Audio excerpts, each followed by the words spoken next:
સુરેન્દ્રનગરના લીંબડી શહેરમાં વેપારી એસોસિએશન દ્વારા કેન્ડલ માર્ચનો કાર્યક્રમ યોજાયો।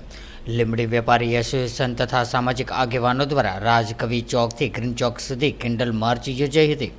પહેલગામમાં થયેલા આતંકવાદી હુમલામાં 28 મૃતકોને શ્રદ્ધાંજલિ અર્પણ કરી હતી। ત્યારે લીંબડી શહેરમાં મધ્ય આવેલા રવિકાંત ચોકથી શરૂ કરીને ગ્રીન ચોક સુધી કેન્ડલ માર્ચ યોજીને શ્રદ્ધાંજલિ અર્પણ કરી હતી, જેમાં લીંબડી શહેરના વેપારીઓ, લીંબડી શહેર ભાજપ હોદ્દેદારો, આગેવાનો, કાર્યકર્તાઓ, યુવા મોરચા સંગઠનના કાર્યકર્તાઓ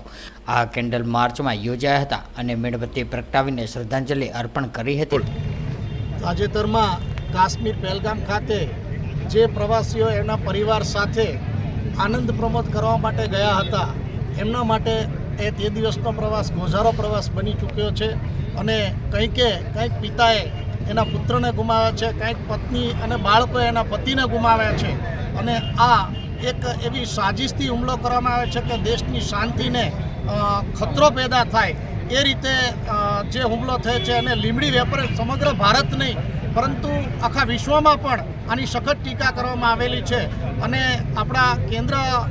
સરકાર પણ એના માટે મક્કમ અને નક્કર પગલાં લઈ રહી છે અને પાકિસ્તાનને પણ આકરારો જવાબ આપી રહી છે। ત્યારે લીંબડી વેપારી એસોસિએશન દ્વારા પણ આ હુમલાને સખત શબ્દોમાં વખોડી કાઢવામાં આવે છે અને આવી નિંદનીય કૃત્ય કરવા બદલ અધમ આતંકીઓને સખ્તમાં સખ્ત સજા થાય અને ફરી પાછું આવું કોઈ કૃત્ય કોઈ આતંકીઓ ન કરે એ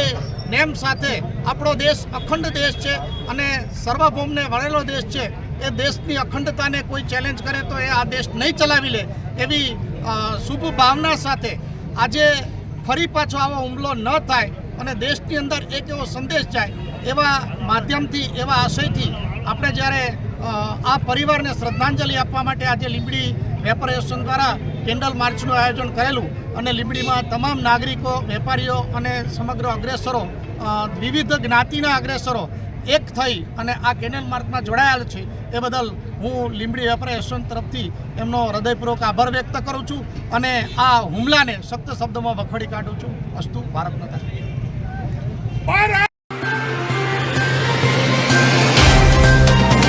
तो व्हाट्सएप, ट्विटर, फेसबुक, इंस्टा जहाँ भी आपका अकाउंट है,